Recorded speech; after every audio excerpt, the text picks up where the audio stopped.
이 성어들은 단순히 옛날 책 속에 갇힌 말이 아닙니다.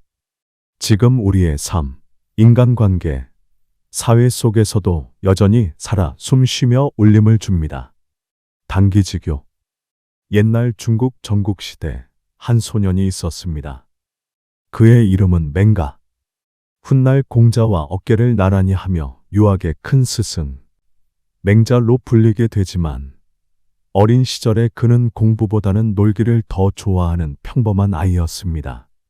하지만 이 평범한 소년을 성인으로 이끈 데에는 한 사람의 지혜로운 어머니가 있었습니다. 오늘은 바로 그 어머니의 단호한 가르침에서 비롯된 고사성어, 단기지교 이야기를 들려드리겠습니다. 어느 날 맹가는 서당에 갔다가 슬그머니 빠져나와 집으로 돌아왔습니다.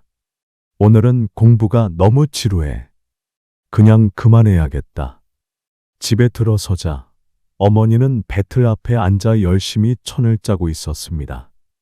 맹가는 무심히 인사하고 책보따리를 내려놓고 장난을 치며 놀기 시작했습니다. 어머니는 그런 아들을 힐끗 바라보았지만 아무 말도 하지 않고 계속 실을 엮었습니다. 그러던 순간 어머니는 갑자기 칼을 들어 천을 싹둑 잘라버렸습니다. 놀란 맹가가 물었습니다. 어머니, 왜 그렇게 힘들게 짜던 천을 끊으세요? 어머니는 천을 내려놓고 아들을 똑바로 바라보며 말했습니다.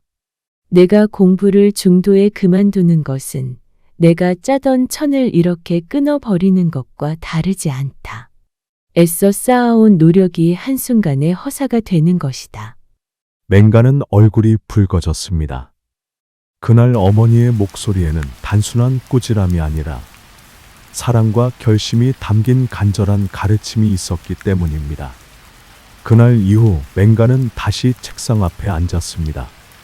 놀고 싶을 때마다 어머니가 끊어버린 그 천이 눈앞에 아른거렸습니다. 내가 공부를 포기하면 나의 길도 여기서 잘려나가는구나. 그때부터 그는 학문에 전념했고 훗날 공자의 뒤를 이어 유학을 널리 펼친 성인으로 성장했습니다. 그 위대한 사상의 뿌리에는 언제나 어머니의 단기지교가 있었습니다. 이 이야기는 중국 한나라 유양 이치은 연려전에 실려 전해집니다.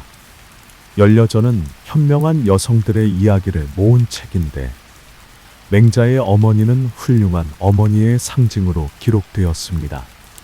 단기지교는 직역하면 배틀의 실을 끊어주는 가르침이라는 뜻입니다. 하지만 그 속뜻은 중도에 포기하지 말라는 강력한 메시지입니다. 이 교훈은 지금 우리 삶에도 깊은 울림을 줍니다. 다이어트를 시작했다가 며칠 만에 포기한다면 그동안의 운동과 식단 조절은 모두 잘려버린 천 조각과 같아집니다. 회사에서 큰 프로젝트를 맡았는데 힘들다고 도중에 그만둔다면 그동안 쌓아온 신뢰와 성과가 한순간에 무너집니다. 인간관계도 마찬가지입니다. 몇 년간 정성껏 쌓아온 관계를 작은 오해 하나로 끊어버린다면 그동안의 시간과 마음은 모두 허사가 되겠죠. 끝까지 해내지 못한다면 지금까지의 노력은 모두 허사가 된다. 시청자 여러분, 지금 혹시 포기하려는 일이 있으신가요? 그렇다면 단기지교를 떠올리며 다시 한번 마음을 다잡아 보시기 바랍니다. 발본색원, 문제를 해결하려면 뿌리부터 뽑아야 한다. 오늘날 흔히 쓰는 말 중 하나가 바로 발본색원입니다. 하지만 이 성어의 원래 의미는 지금과는 조금 달랐습니다. 고대에는 오히려 근본을 해치지 말라는 경계의 뜻이 담겨 있었지요. 이 말은 춘추자 시전 서공 9년에 기록된 데서 비롯됩니다. 그때 주나라 왕이 진나라를 꾸짖으며 이렇게 말했습니다. 그대가 만약 뿌리를 뽑고 근원을 막아 임금과 신하의 도리를 저버린다면 오랑캐라 할지라도 누가 왕을 따르겠는가. 여기서 발본색원은 근본을 뽑고 원천을 막는다는 뜻으로 무질서와 혼란을 불러오는 부정적인 행위를 경계하는 말이었습니다. 즉 본래의 뜻은 근본을 훼손하지 말라는 부정적 경고였던 것이지요. 세월이 흐르면서 이 표현은 조금씩 의미가 바뀌었습니다. 한데 근본을 건드리면 큰 화를 부른다 라는 맥락으로 여전히 경고의 의미가 강했습니다. 위진남 북조 당송시대 문제를 단순히 겉모습만 손보지 말고 뿌리째 해결해야 한다는 긍정적 의미로 전환되었습니다. 후대 한문집과 성어사전, 발본세권을 문제의 근원을 제거해 다시는 재발하지 않도록 한다는 의미로 풀이하게 되었습니다.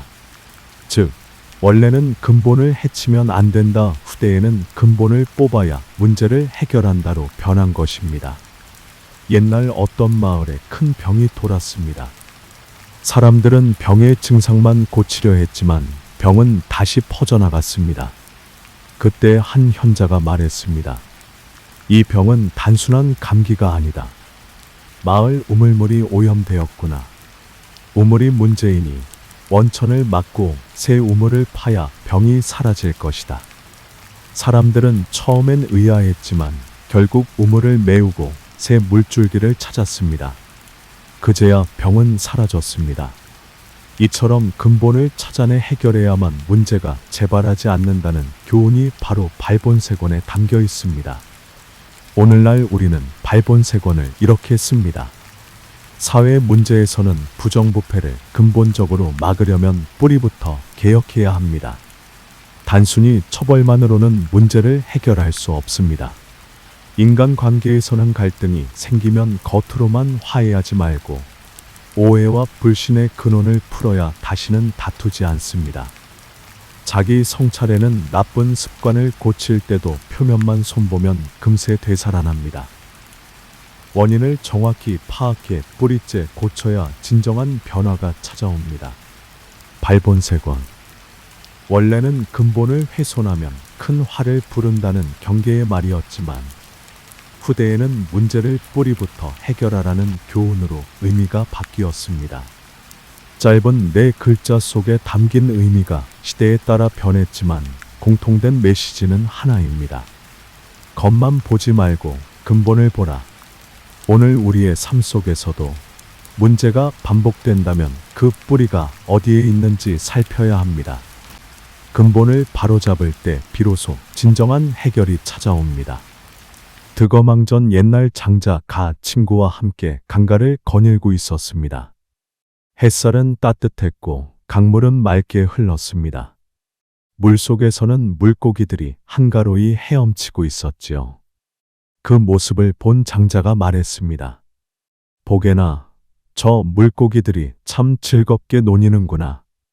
곁에 있던 해자가 웃으며 대꾸했습니다. 자네는 사람이면서 어찌 물고기가 즐거운지 아는가? 그때 장자가 이렇게 대답했습니다. 내가 물고기가 아니더라도 저 모습만 봐도 즐거운 줄 알 수 있네. 이 대화는 단순한 풍경 묘사가 아니었습니다. 장자는 이 이야기를 통해 인간과 수단, 그리고 목적의 관계에 대한 깊은 사색을 담아냈습니다. 그리고 그 철학 속에서 탄생한 성어가 바로 득어망전입니다. 득어망전이란 고기를 잡으면 통발은 있는다는 뜻입니다. 여기서 어는 목적, 전, 통발은 수단을 가리킵니다. 즉, 목적을 이루면 수단은 더 이상 필요 없다는 의미이지요. 이 성어는 장자 외물편에서 유래했습니다. 원문은 이렇게 전해집니다. 통발은 물고기를 잡기 위한 것이니 고기를 얻으면 통발은 있는다. 올무는 토끼를 잡기 위한 것이니 토끼를 얻으면 올무는 있는다. 말은 뜻을 전하기 위한 것이니 뜻을 얻으면 말을 잇는다. 장자는 이를 통해 언어와 진리의 관계를 설명했습니다. 언어는 진리를 깨닫기 위한 수단일 뿐, 진리를 깨달은 뒤에는 언어라는 도구에 매달릴 필요가 없다는 것입니다. 장자의 철학에서 이 말은 언어와 진리의 관계를 은유합니다. 진리를 깨닫기 위해 언어라는 도구가 필요하지만 일단 깨닫고 나면 언어는 버려도 된다는 것이지요. 이 사상은 장자의 삶에서도 드러납니다. 장자는 당시 사람들이 목숨 걸고 추구하던 부귀영화를 비웃었습니다. 그는 부귀는 물고기를 잡기 위한 통발일 뿐이다. 진정한 도를 깨닫고 나면 그런 것들은 필요 없다. 고 말했지요. 하지만 이 말은 오늘날 인간관계와 사회생활에도 그대로 적용됩니다. 우리는 종종 목적을 이루기 위해 누군가를 찾고 일이 끝나면 잊어버리는 관계를 경험합니다. 필요할 때는 가까이 하다가 목적을 달성하면 멀어지는 관계는 결국 상처와 갈등만 남깁니다. 득어망전의 교훈은 단순히 수단을 버려라가 아닙니다. 진짜 중요한 것은 수단을 잊을 때와 기억해야 할 때를 구분하는 지혜입니다. 시험 합격이라는 목적을 이루고 나면 교재는 책장 구석에 방치됩니다. 하지만 진정한 공부는 합격 이후에도 계속 이어져야 합니다. 시험이라는 통팔만 남기고 공부를 버린다면 지식은 금세 사라지고 맙니다. 누군가를 필요할 때만 찾고 잊어버린다면 관계는 오래가지 않습니다. 득어망전은 수단으로만 여기는 관계의 허망함을 경계하라는 메시지를 줍니다. 목표를 달성했다면 그 과정에서 사용한 방법과 수단을 돌아보고 감사할 줄 알아야 합니다. 잊어도 되는 것은 도구일지 몰라도 잊지 말아야 할 것은 그 과정에 함께한 사람과 경험입니다. 고기를 잡으면 통발을 잊는다. 이 단순한 말은 목적과 수단, 관계와 본질을 꿰뚫는 깊은 지혜를 담고 있습니다. 오늘 우리의 삶 속에서도 묻습니다. 나는 지금 누군가를 단지 수단으로 여기고 있지는 않은가? 목표를 달성한 후 과정을 너무 쉽게 잊어버리고 있지는 않은가?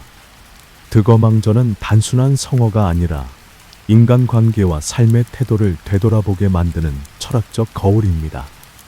여러분은 오늘 어떤 통발을 쓰고 계신가요?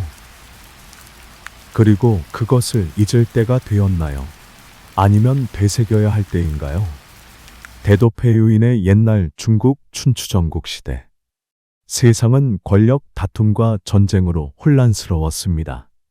사람들은 본래의 도를 잃고 각자 이익과 욕망만 좇으며 살아갔지요. 그 혼란 속에서 노자는 세상을 바라보며 이렇게 탄식했습니다. 큰 도리가 무너졌구나.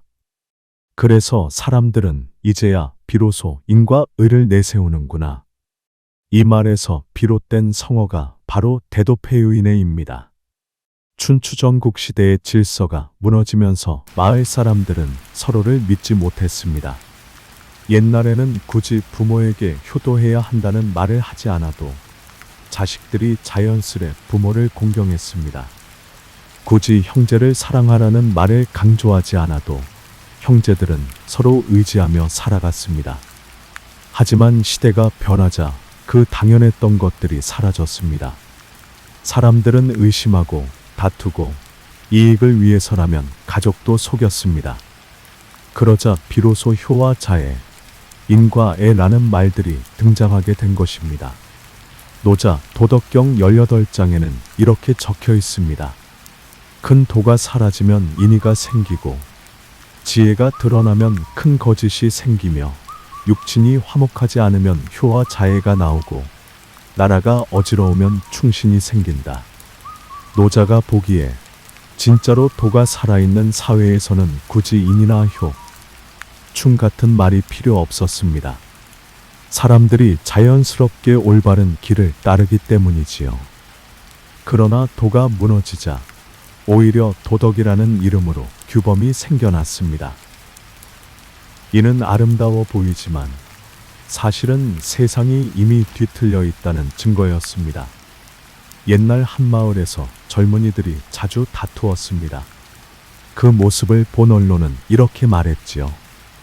옛날에는 굳이 형제를 사랑하라는 말을 하지 않았다. 그 말 자체가 필요 없었기 때문이다. 사람들이 본래 서로를 믿고 존중했기 때문이지. 하지만 지금은 서로 믿지 못하니 사랑이니 의리니 하는 말을 강조해야만 겨우 관계가 유지되는구나. 젊은이들은 그제야 깨달았습니다. 진정한 돌이란 말로 강조되는 것이 아니라 삶 속에서 자연스레 흘러나와야 한다는 것을요. 이 이야기는 오늘날에도 우리에게 깊은 울림을 줍니다. 조직 속에서 규칙과 규정이 지나치게 많아진다면 그것은 신뢰가 무너졌다는 신호일 수 있습니다. 인간관계 속에서 사랑과 우정이 진실하다면 굳이 믿어라, 지켜라는 말이 필요 없습니다. 사회와 국가에서도 법과 도덕을 지나치게 강조한다는 건 이미 기본 질서가 무너지고 있다는 방증일 수 있습니다.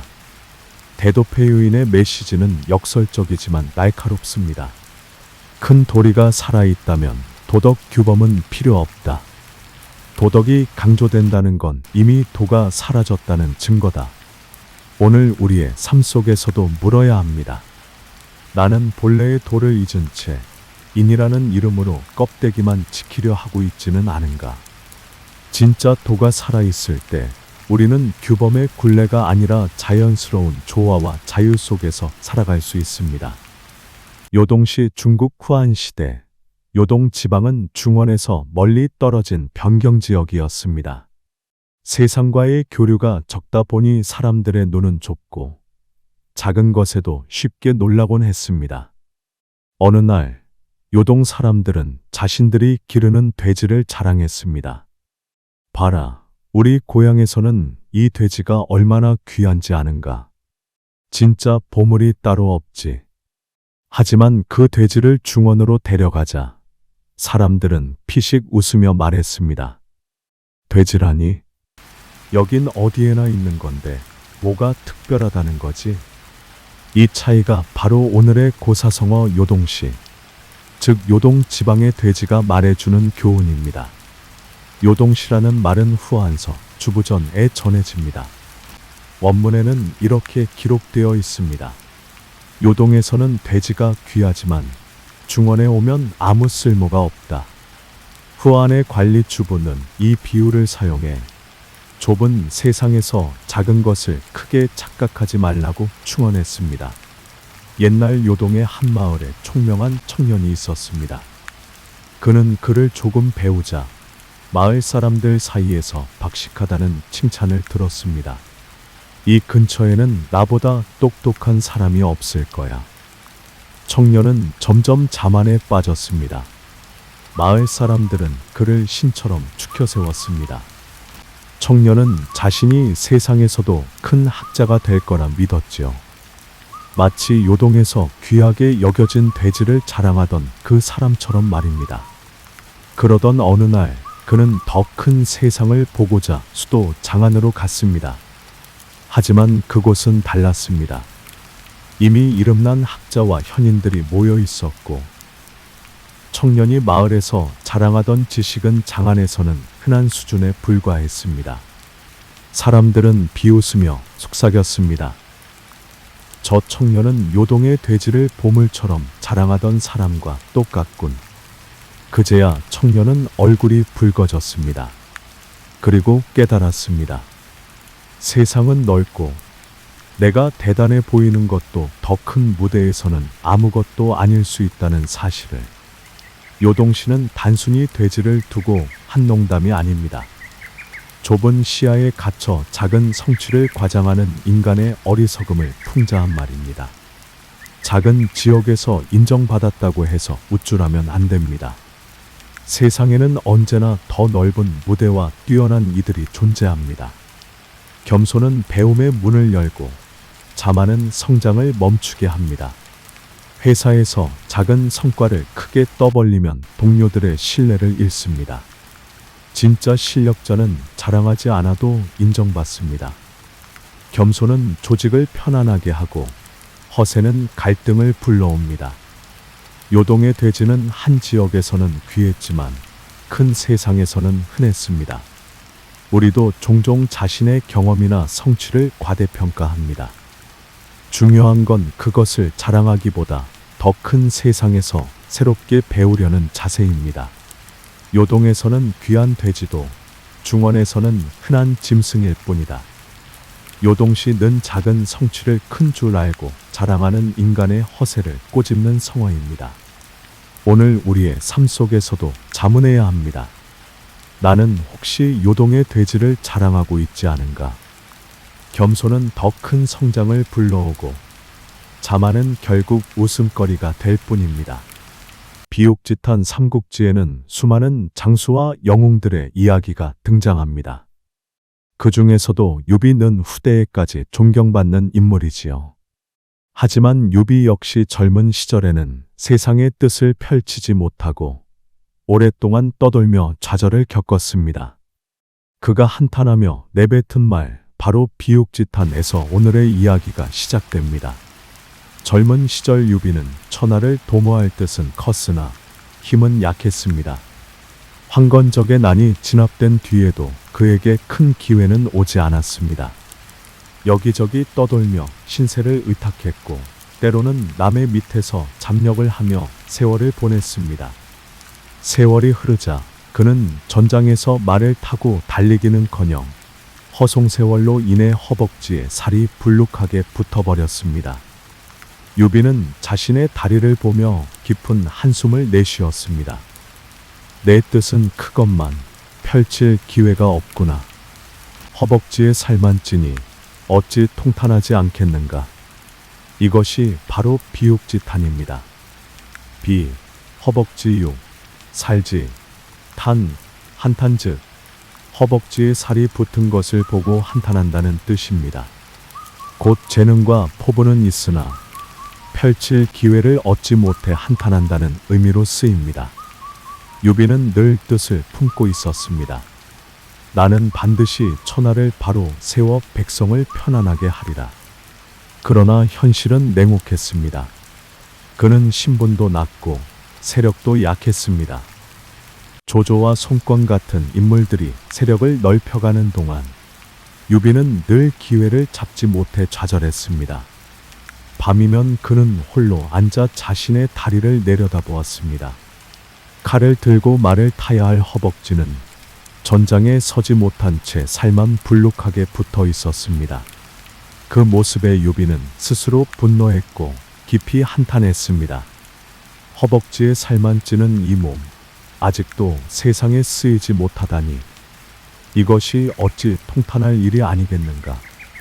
유비의 비옥짓한은 오늘날에도 깊은 울림을 줍니다. 능력은 있지만 기회를 얻지 못하는 사람들, 회사에서 열심히 준비해도 중요한 프로젝트에서 배제되는 경우, 운동선수가 훈련은 열심히 하지만 경기에 못 나가는 경우, 그때 느끼는 좌절이 바로 비옥짓한입니다. 시대나 구조의 벽에 막혀 자기 재능을 발휘하지 못하는 사람들. 하지만 유비처럼 끝내 뜻을 버리지 않는다면 언젠가 기회는 찾아옵니다. 단순히 기회가 없다고만 탓하지 않고 기회가 올 때를 대비해 준비하는 자세가 필요합니다. 유비가 결국 촉한의 황제가 될 수 있었던 것은 비옥짓한의 좌절 속에서도 뜻을 버리지 않고 준비했기 때문입니다. 비옥짓한, 허벅지에 살이 붙은 것을 보고 한탄한다는 말. 삼국지의 유비가 스스로 좌절하며 내뱉은 탄식에서 비롯된 이야기입니다. 그러나 이 한탄은 단순한 좌절이 아니었습니다. 그는 이를 계기로 더욱 분발했고 끝내 촉한의 개국 군주가 되었습니다. 오늘 우리의 삶 속에서도 물어야 합니다. 나는 지금 허벅지 살을 한탄만 하고 있지는 않은가? 아니면 그 한탄을 힘으로 바꾸어 미래를 준비하고 있는가? 기회는 언젠가 찾아옵니다.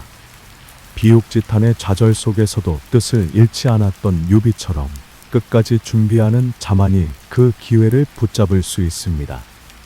지피지기 백전불태 춘추시대, 전쟁의 영웅으로 불린 손모. 그가 남긴 병법서 손자병법은 오늘날까지도 군사학뿐 아니라 경영과 인간관계의 지혜로 읽히고 있습니다. 그 책 속에서 가장 유명한 구절이 있습니다. 흔히 사람들은 이것을 백전백승, 즉 100번 싸우면 100번 다 이긴다고 오해합니다. 하지만 손자가 말한 진짜 뜻은 전혀 달랐습니다. 어느 날 젊은 장수가 손모에게 물었습니다. 스승님, 적을 알고 나를 알면 100번 싸워도 이긴다는 말씀이 사실입니까? 정말 그런 비결이 있다면 전쟁은 너무도 쉬울 것 같습니다. 손무는 잠시 미소를 지으며 고개를 저었습니다. 아니다. 내가 말한 것은 100번 싸워도 이긴다가 아니라 100번 싸워도 위태롭지 않다는 것이다. 젊은 장수는 의아해했습니다. 이기지 않는다면 무슨 소용이 있습니까? 손무는 강물에 비친 달을 가리키며 차분히 설명했습니다. 전쟁의 목적은 항상 승리만이 아니다. 중요한 것은 패하지 않는 것, 위험에 빠지지 않는 것이다. 손자병법 모공편에는 이렇게 쓰여 있습니다. 적을 알고 나를 알면 100번 싸워도 위태롭지 않다. 적을 알지 못하고 나만 알면 이기기도 하고 지기도 한다. 적도 모르고 나도 모르면 싸울 때마다 반드시 위태롭다. 즉, 지피지기 100점 불태란 100번 싸우면 반드시 승리한다는 보장이 아니라 패하지 않을 최소한의 안정성을 확보한다는 뜻이었습니다. 손무는 장수에게 이렇게 비유했습니다. 싸움에서 100번 모두 이긴다는 것은 불가능하다. 전쟁에는 날씨와 지형, 병사들의 사기, 우연한 변수까지 얽혀 있기 때문이다. 그러나 적을 알고 나를 알면 함부로 위험에 뛰어들지 않는다. 싸워도 무너지지 않고 불리하면 피하고 유리할 때만 공격한다. 그래서 100번 싸워도 위태롭지 않은 것이다. 승리란 반드시 적을 무너뜨리는 데서만 오는 것이 아니다. 나를 지키고 패배하지 않는 것도 곧 승리다. 옆 나라에는 또 다른 장수가 있었습니다.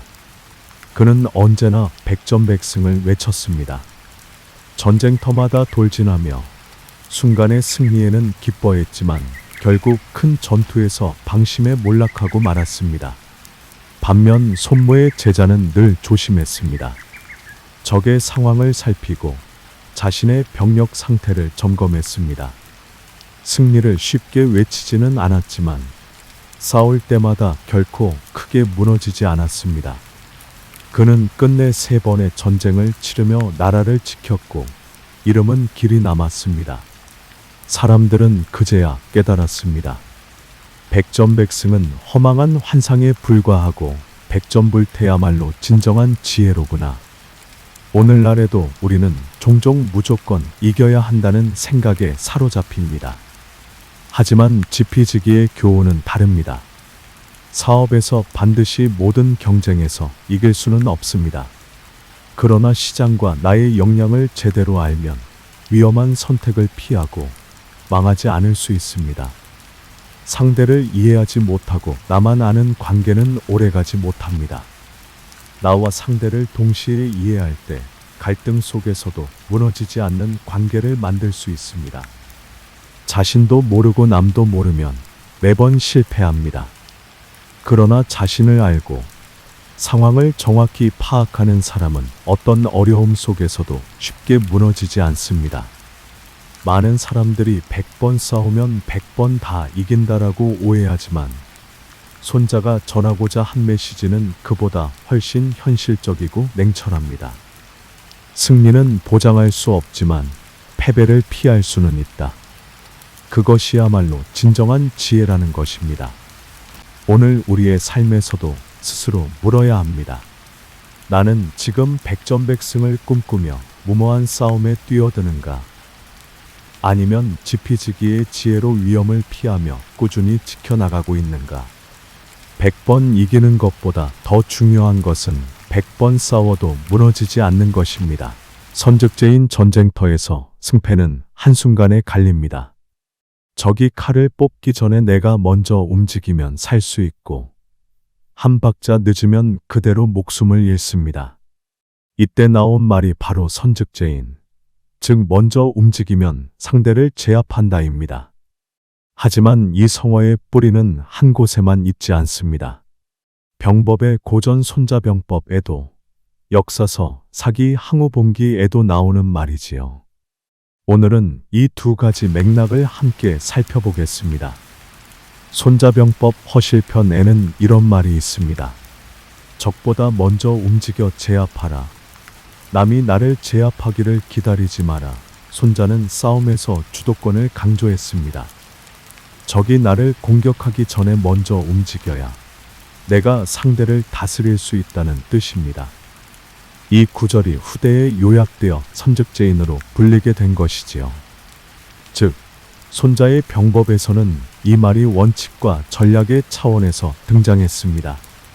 기회를 기다리기보다는 먼저 기회를 만들라. 그런데 사기 항우봉기에도 비슷한 말이 등장합니다. 먼저 제압하면 내가 상대를 다스리지만 늦으면 도리어 남에게 제압당한다. 이것은 단순한 병법 원칙이 아니라 실제 전장에서 항우가 쓰던 전술적 판단을 기록한 부분입니다. 항우는 언제나 전쟁에서 선수를 치라는 태도를 보였습니다. 그의 전투 방식은 망설이지 않고 먼저 공격해 주도권을 잡는 것이었지요.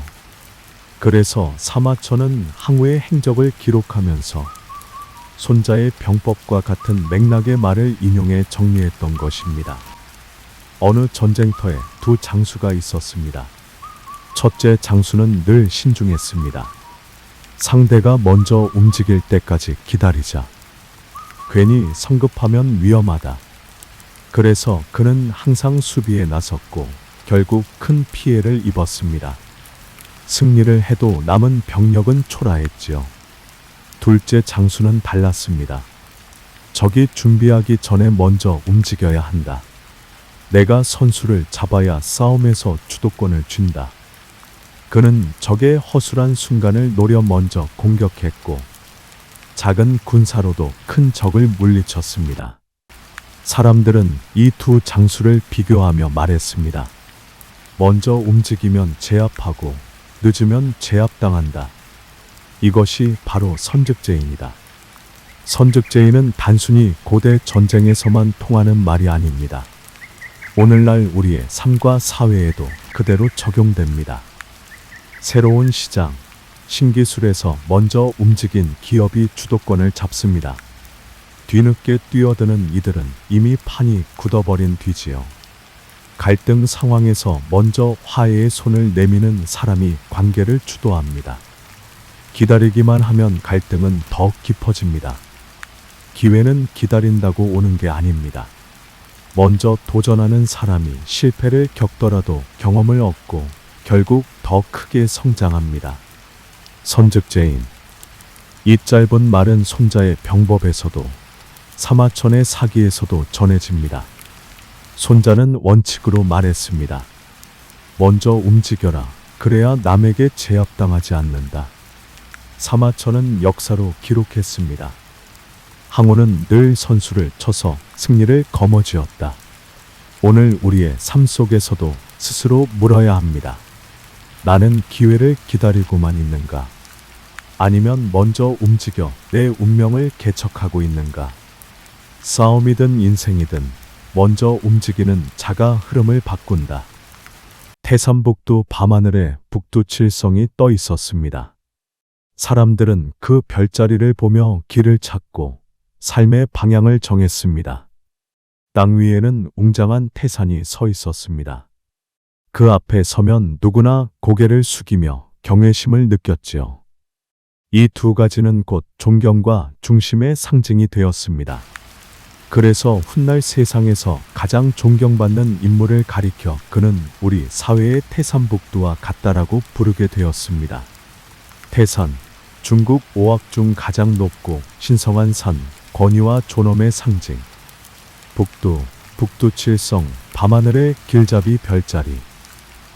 따라서 태산북두란 어떤 분야에서 중심이 되고 존경받는 권위자라는 뜻으로 쓰입니다. 이 말이 성어로 정착된 것은 당나라 때였습니다. 당서 한유전에 따르면 당대의 대학자 한유 768에서 824는 문장가로서 또 유학사상가로서 큰 업적을 남겼습니다. 사람들은 그를 두고 이렇게 불렀습니다. 문장 가운데 태산과 북두 같은 존재고 한유는 문학과 학문의 세계에서 누구나 의지할 수 있는 길잡이이자 존경의 대상이었던 것입니다. 이 표현이 점차 굳어져 훗날 어떤 분야의 최고 권위자를 뜻하는 성어가 되었습니다. 옛날 당나라에 한 젊은 학자가 있었습니다. 그는 글을 조금 배워 이름을 얻었지만 늘 마음이 불안했습니다.